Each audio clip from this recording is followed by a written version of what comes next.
Everyone, andito ako ngayon sa aking gubat. Nagtatanggal ako ng mga alokbati kasi nga inaakyat niya yung mga bulaklak ko. So kinakat ko siya. I have a spare time now. Ayun, ang dami kong nakuhang alokbati. So ano na lang to, dali na lang ng brother ko sa farm. Kasi nga humalo na sila dito sa aking mga bulaklak. O diba? At least nakahinga na sila. Ayan oh. Meron din akong nagsipaglaglagan na yung aking labuyos.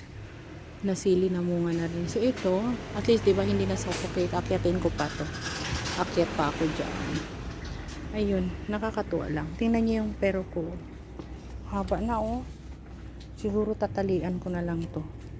Para magiging trail siya. Oh. O di kaya ikat ko, then I have to plant ulit. Diba? Ang dami kong kinat eh. Kasi I have spare time ngayon. May 2 hours akong spare time. So, ito yung gagawin ko. Yung aking mga halaman. So, babalik ako mamaya sa pagtatrabaho. Pagka ano, yung pechay ko, nangungulila kasi hindi ko nadalaw. Yung pechay, hayaan ko na lang muna siyang, what to call that? Mamulaklak para gawin kong binhi. Ito. Wala pala siya. Ayan oh. Grabe no.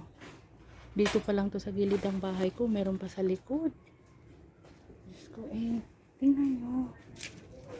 Mayroon akong namulaklak na bogi. Yay! Namulaklak ang aking bogi.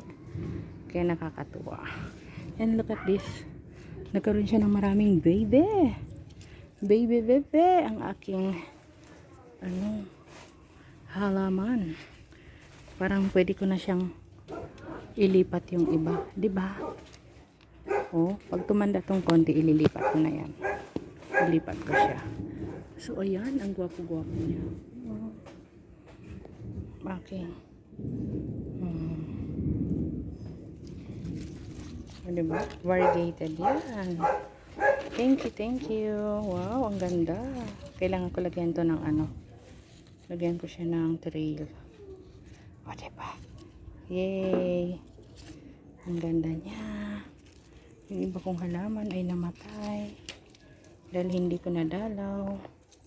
So, this one, uy, lumaki na rin siya.